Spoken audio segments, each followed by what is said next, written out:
Hello friends, अभी पिछले video में हमने वर्ग के बारे में बताया था और अब हम त्रिभुज के प्रकार के बारे में बताएंगे। त्रिभुज कितने प्रकार के होते हैं और उनके अंतःकोण कितने, अंतःकोणों का योग कितना होता है, इसके बारे में हम चर्चा करेंगे। हाँ, तो त्रिभुज की पहले डेफिनेशन के बारे में बता रहे हैं। त्रिभुज की डेफिनेशन होती है कि तीन भुजाओं से घिरी हुई आकृति को त्रिभुज कहते हैं। तीन भुजाओं से घिरी हुई आकृति को त्रिभुज कहते हैं और त्रिभुज के तीनों अंतःकोणों का योग 180 अंश का होता है। यहाँ पर कोण ए प्लस कोण बी प्लस कोण सी बराबर 180 अंश होता है। तो त्रिभुज की डेफिनेशन ये होती है, तीन भुजाओं से घिरी हुई आकृति को त्रिभुज कहते हैं और त्रिभुज के तीनों अंतःकोणों का योग 180 अंश होता है। अब त्रिभुज के प्रकारों के बारे में हम जानेंगे। त्रिभुज दो प्रकार का होता है। नंबर एक, यहाँ पर लिखेंगे त्रिभुज दो प्रकार का होता है।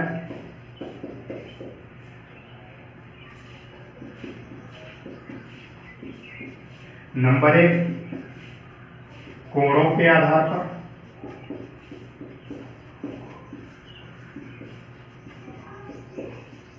और नंबर दो, भुजाओं के आधार पर।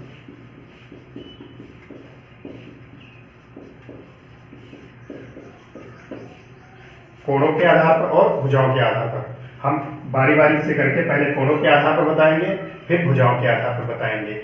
हाँ, तो कोणों के आधार पर हम बताने जा रहे हैं, इसको मिटा दें। कोणों के आधार पर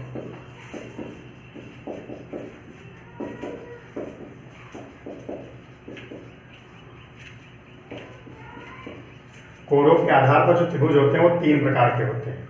नंबर एक, न्यून कोण त्रिभुज।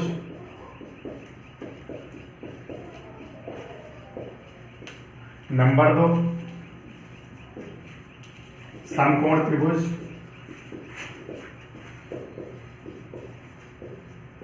और नंबर तीन, अधिक कोण त्रिभुज।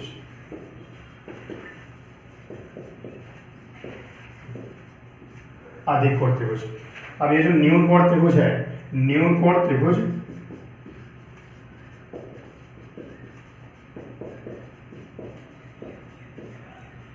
न्यून कोण त्रिभुज ये जो हम चित्र के माध्यम से बता रहे हैं, न्यून कोण त्रिभुज जो है उसमें प्रत्येक अंतःकोण 90 अंश से कम होता है। यानी जो समकोण होता है, 90 अंश को हम समकोण कहते हैं। प्रत्येक अंतःकोण 90 अंश से कम होता है।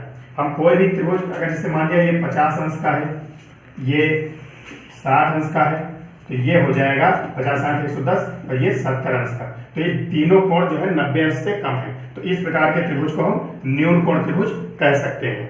अब नंबर दो, समकोण त्रिभुज। जो समकोण त्रिभुज होता है उसमें कोई एक कोण 90 अंश का होना चाहिए। जब कोई एक कोण 90 अंश का होता है तो उसे हम समकोण त्रिभुज कह सकते हैं। इस प्रकार से बनता है समकोण त्रिभुज। ये ए मान लिए, ये बी मान लिए हम और ये सी। तो इसमें ये वाला कोण जो है ये 90 अंश का है। तो ये कोण, ये त्रिभुज जो है ये समकोण त्रिभुज हो गया है। अब हम नंबर तीन, अधिक कोण त्रिभुज के बारे में बता रहे हैं। जो ये जो अधिक कोण त्रिभुज है, अधिक कोण त्रिभुज में कोई एक कोण 90 अंश से अधिक होगा। जैसे 110, 120, 130 कोई भी है तो वो कोण जो होगा वो अधिक कोण त्रिभुज।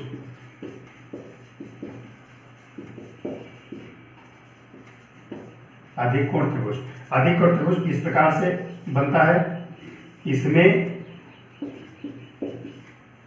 ये वाला जो कोण है ये 90 अंश से अधिक का है। तो इस प्रकार के बने हुए त्रिभुज को हम अधिक कोण त्रिभुज कह सकते हैं।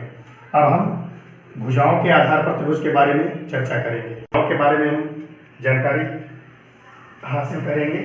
अब नंबर दो, भुजाओं के आधार पर।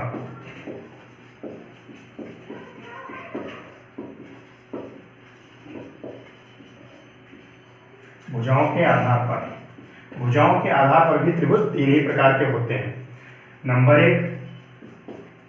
नंबर एक होता है समबाहु त्रिभुज,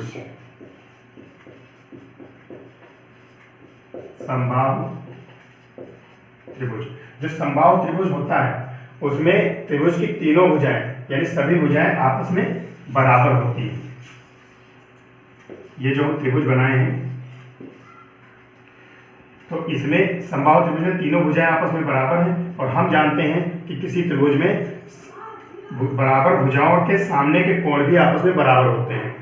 तो ये कोण जो है, अब हम ये भी जानते हैं कि त्रिभुज के तीनों कोणों का योग 180 अंश होता है। जब 180 अंश होगा, तीनों कोण बराबर हैं, तो प्रत्येक कोण हो जाएगा 60-60 अंश का। इसलिए समबाहु त्रिभुज के प्रत्येक अंतःकोण का मान 60 अंश होता है। ठीक है, तो ये समबाहु त्रिभुज की डेफिनेशन यही हो गई कि त्रिभुज की तीनों भुजाओं का मान बराबर होता है, तीनों भुजाएं आपस में बराबर होती हैं, तो इस प्रकार के त्रिभुज को हम समबाहु त्रिभुज कह सकते हैं। अब नंबर 2, समद्विबाहु त्रिभुज। समद्विबाहु त्रिभुज, समद्विबाहु त्रिभुज जो होता है उस त्रिभुज में कोई दो भुजाएं आपस में बराबर होती हैं। जैसे हम त्रिभुज बना रहे हैं,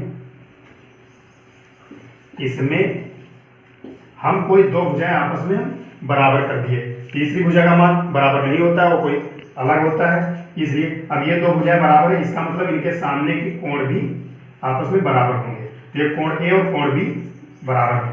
इसमें जो है, इसमें तीनों कोण आपस में बराबर है, कोण ए बराबर, कोण बी बराबर, कोण सी। लेकिन इसमें केवल कोण ए ये वाला इस भुजा के सामने, इस भुजा के सामने कोण सी। तो ये हो गया समद्विबाहु त्रिभुज, जिसमें दो भुजाएं आपस में बराबर होती है, उसको समद्विबाहु त्रिभुज कहते हैं। अब नंबर 3 होता है विषमबाहु त्रिभुज। विषमबाहु त्रिभुज, विषमबाहु त्रिभुज जो होता है उसमें त्रिभुज की कोई भी भुजाएं आपस में बराबर नहीं हो सकती। अगर ये 2 मीटर मान ले तो ये 3 हो जाएगी, ये 4 हो जाएगी, इस प्रकार से। तो ये वाला त्रिभुज जो है ये बराबर नहीं हो सकता, इसलिए इसमें तीनों भुजाएं आपस में अलग अलग हैं। इस प्रकार तीनों कोण भी आपस में अलग अलग होंगे। इस प्रकार ये त्रिभुज विषमबाहु त्रिभुज हो गया। तो हमने ये बताया कि त्रिभुज जो है वो 2 प्रकार का होता है, कोणों के आधार पर और भुजाओं के आधार पर। कोणों के आधार पर त्रिभुज 3 प्रकार के होते हैं, न्यून कोण त्रिभुज और समकोण त्रिभुज और अधिक कोण त्रिभुज। भुजाओं के आधार पर समबाहु त्रिभुज, समद्विबाहु त्रिभुज और विषमबाहु त्रिभुज, तीनों के बारे में हमने बताया। और जो है इसके बारे में आगे भी ट्रायंगल के अगले वीडियो में हम ट्रायंगल के एरिया, परिमाप और उसके जो है विकर्ण के बारे में चर्चा करेंगे। धन्यवाद।